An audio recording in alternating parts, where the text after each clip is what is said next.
Magandang araw mga lods. Ayan. At ano muna tayo ngayon? Medyo kanta muna tayo. Pantanggal mga lods. Stress. Ito, pakinggan nyo yung itong ginawa kong kanta mga lods.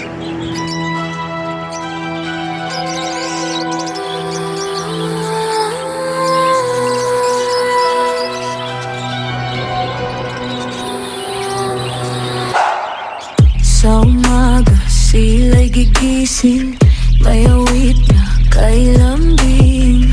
Munting pakpak, munting tinig, sa puso ko'y nagbibigay sigla tinit. Kahit minsan sila'y nag-aaway, pagkaraan ay muling magkasabay. Sa munting hawla, mundo'y nabubuo, sa bawat huni gumagaan ang puso. Kahit pagod na ang mundo ko, kayo nandiyan para gets ko. Sa bawat tunin nyo, ako'y nabubuo. Mga pakpak na makulay, kayo ang kasama ko. Kahit pagod na ang mundo ko, kayo'y nandiyan para gets ko. Sa bawat tunin nyo, ako'y nabubuo. Mga pakpak na makulay, kayo ang kasama ko. Kapag tahimik ang buong bahay, bigla kayong sisigaw ng sabay-sabay. Chirp, chirp, hanggang mapangiti ako, kahit ang araw ko'y magulo. At kung dumating ang gabing malungkot, kayo ang munting liwanag sa sulok. Hindi man kayo marunong magsalita, sa huni nyo ramdam ko ang saya.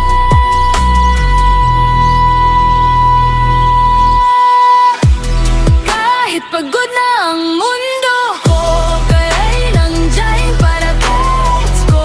Sa bawat tunin nyo, ako'y nabubuo. Mga pakpak na makulay, kayo ang kasama ko. Kahit pagod na ang mundo ko, kayo'y nandiyan para gets ko.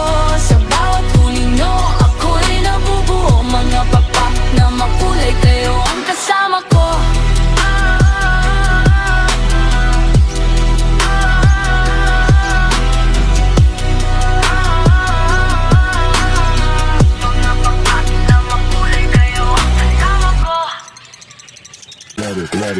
Let it bang, bang. Ayun mga lods, narinig niyo yung yung ginawa nating kanta sa ating mga ibunan mga lods. Ayan, kasi yan para matanggal yung natin, yung stress natin mga lods. Kasi yung internet. Kaya yan kanina pumunta, kaso dala motor. Sabi ko nga sa misis ko, pupunta yan nakamotor. Kumbaga alam mo na mangyayari, na walang mangyayari mga lods. Na gano'n na naman sila. Sabi nung lineman na nakamotor, tatawag daw. Kaya lang ako sa mga ganyan, hindi na ako naniniwala. Sabi niya, baka po pumunta rito. Sabi ko, malabo na yan sa isip-isip ko. Kaya wala, kaysa magalit ka, wala, huwag ka na lang kumibo.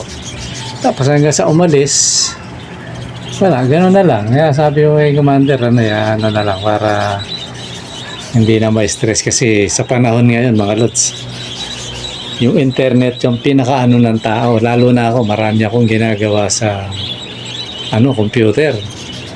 Hindi lang sa pagbablog ko, pati sa trabaho minsan kasama yan, pati sa komunikasyon. Kaya importante yan nga, para maibsan yung natin, yung stress. Yan, gumawa tayo ng mga kanta.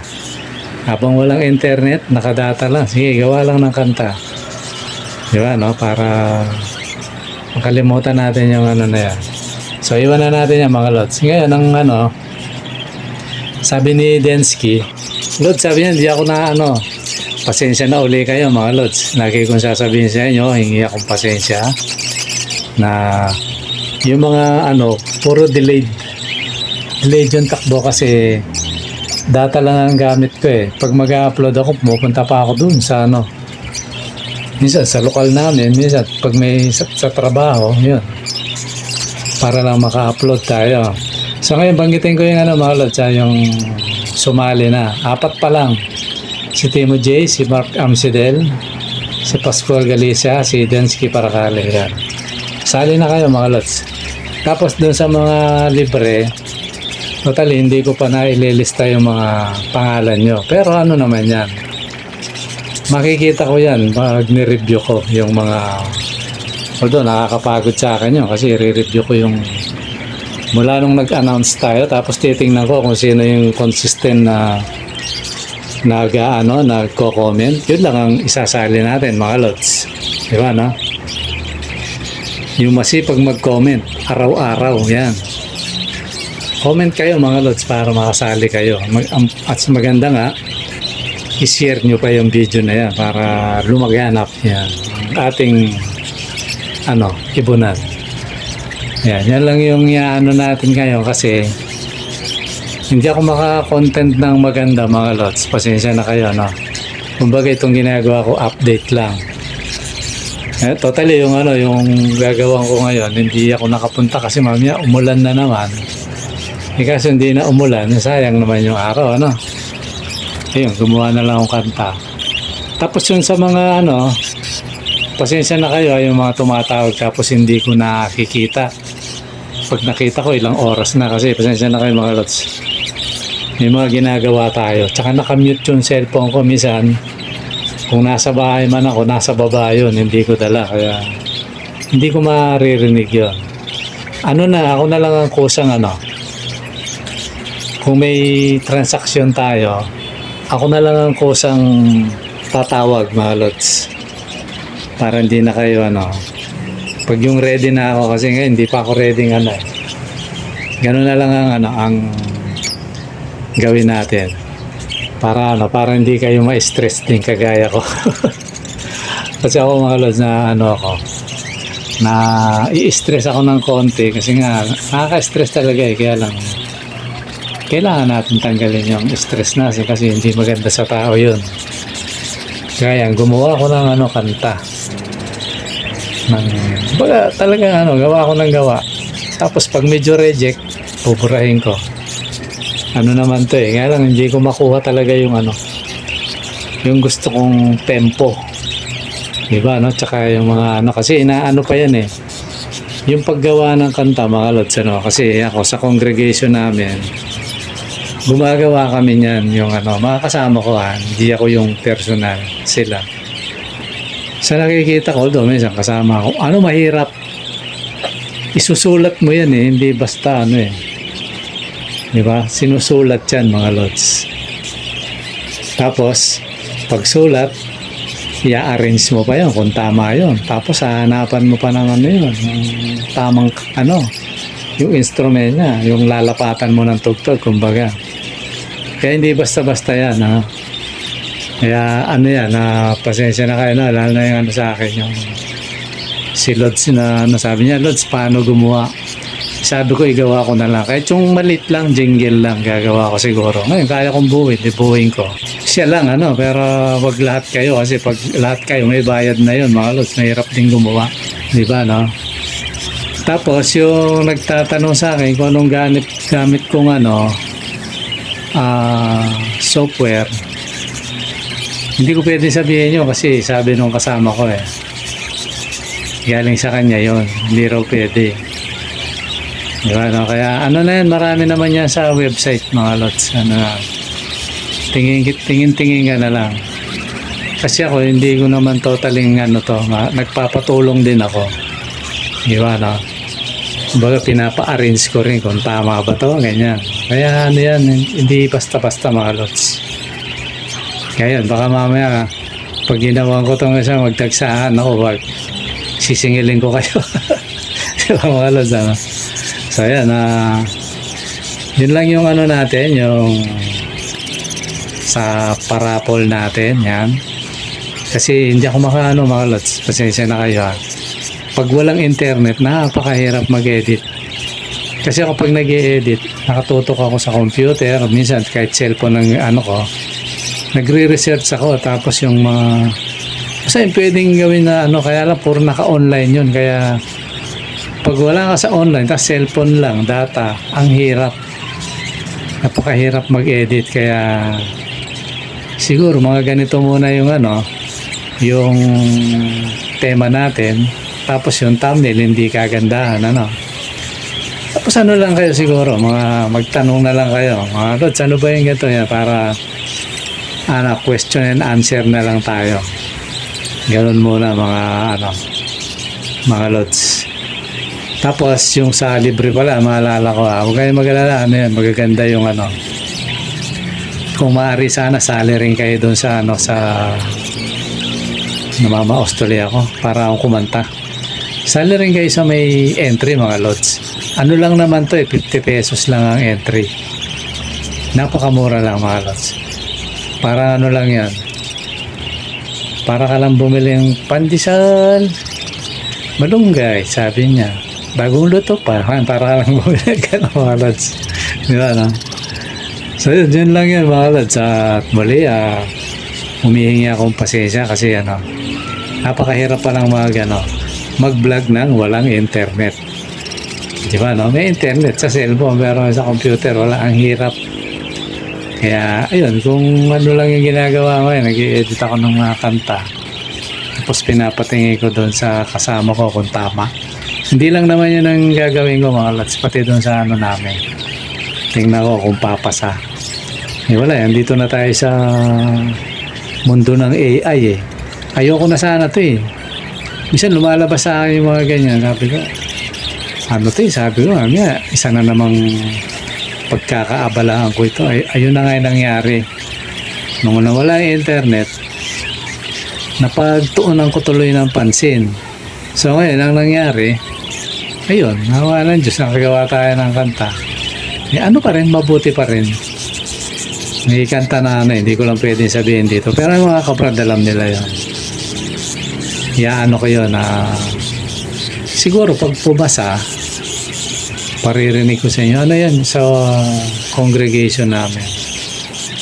Rin parang nasiyahan din akong gumamit nun kasi siya, di ba, una-una, yan, siguro lahat kayo, mga nagbablog, pinoproblema natin yung copyright. Ako dati, ang dami kong naburang kanta sa sa channel ko, siguro hindi lang 200 mga lods. Kung naalala nyo yung sinabi ko, sa kakulangan natin ng kaalaman nung araw, yun. Hindi naman pala dapat burahin. Dapat pala i-edit lang. Kaso kulang tayo pa sa kaalaman.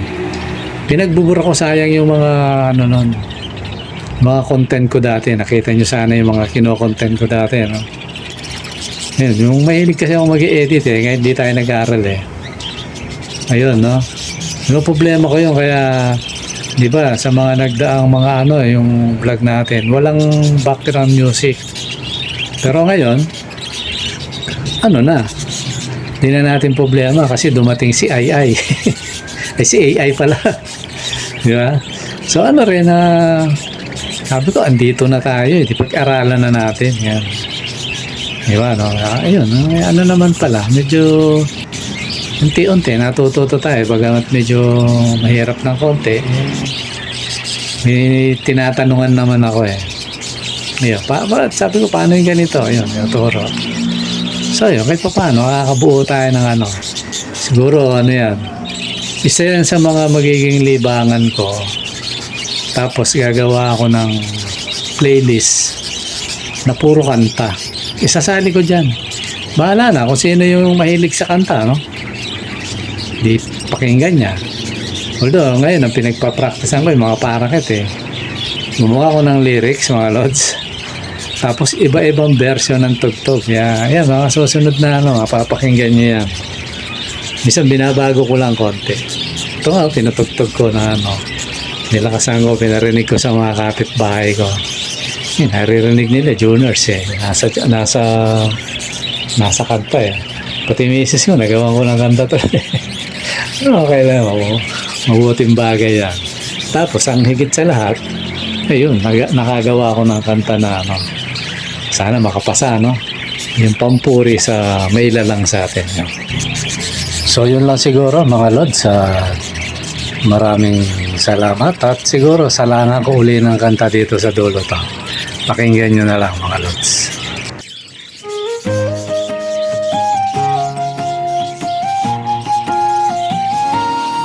Mga birds ni Jonas TV.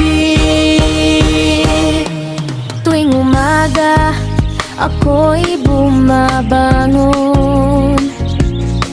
Mga ibon ko'y aking pinapakain ngayon. Para kids na masayahin, ang saya nilang tingnan. Catkiel at lovebirds, sabay-sabay nagsisigawan. Gulay at prutas, kanilang pagkain. Araw-araw alaga buong pagmamahalin.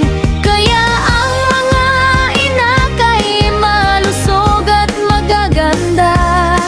Dahil sa pag-aaruga, saya'y walang kapantay na dala. Mga birds ni Juners TV, masaya at malulusog lagi.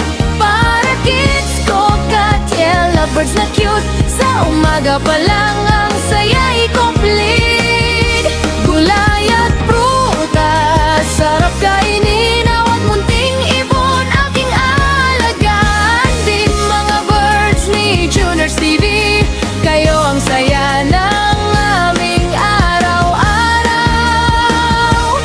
na buhay. May huni sa umaga, parang may concert. Mga pakpak